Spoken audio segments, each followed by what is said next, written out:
Hey there everyone, Ultraviolet Rooster here, coming at you with another one. This time we're going to be talking about Far Cry 6. As some of you may have known, or probably not, Far Cry 6 had a free weekend this past weekend on the Series X. Was it also free on the PC and the PlayStation? Well, honestly, I don't know. I didn't really bother to check. Sorry, my bad. And while I did play it and got all the awesome footage and all that fun stuff, I didn't have this video ready earlier because, well, I took my kids to the fair this past Sunday. Some of the rides were rather bumpy and I ended up fucking up my back even more than it already is. My back! My back!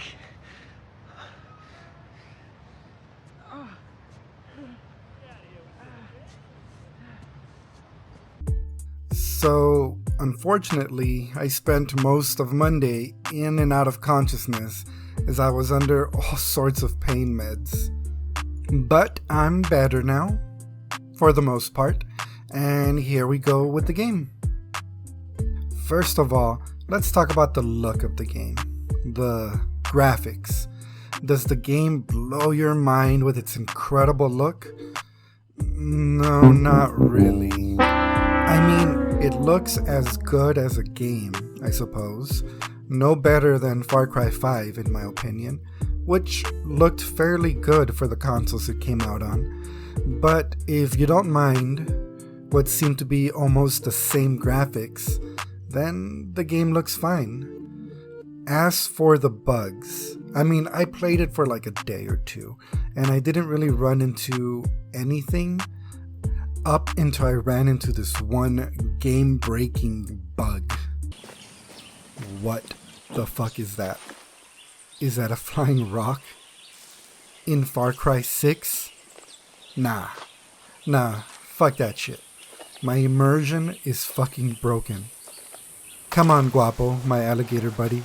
Let's get the fuck out of here. Anyways, for what I played, there really weren't any issues to be found. Who knows what I would have found if I had more time with the game.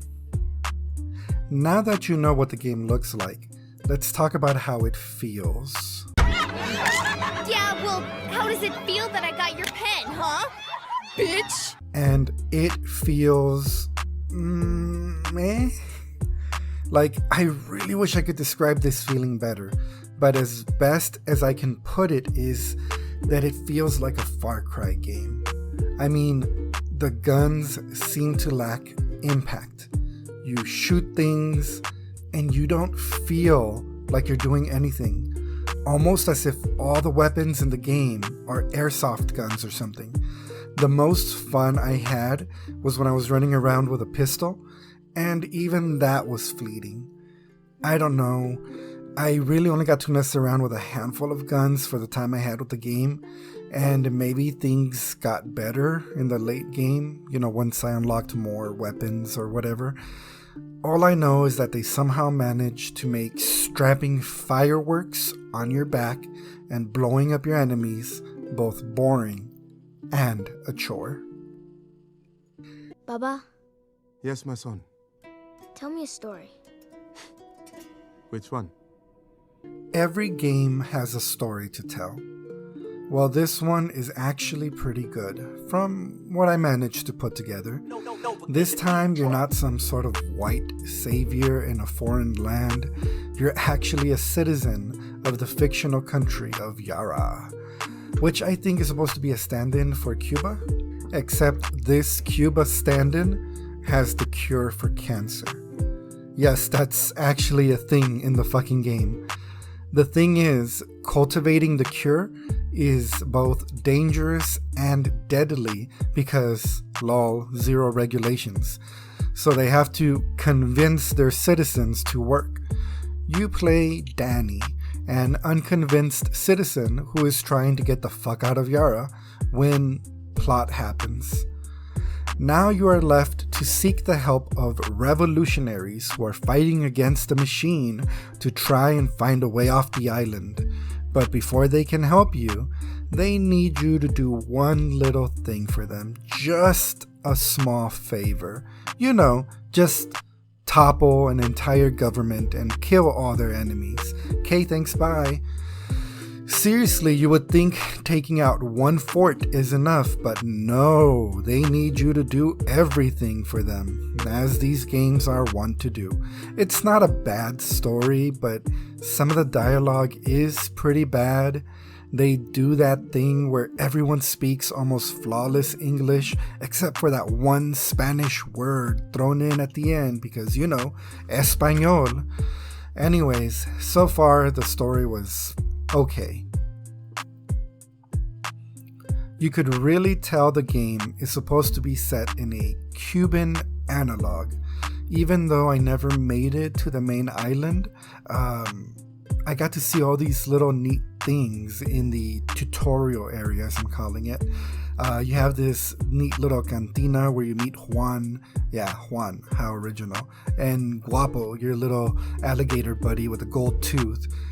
You get this moment when you're supposed to be this little badass burning down shit and sticking it to the man as they play these authentic songs that make you really feel like the country is coming alive.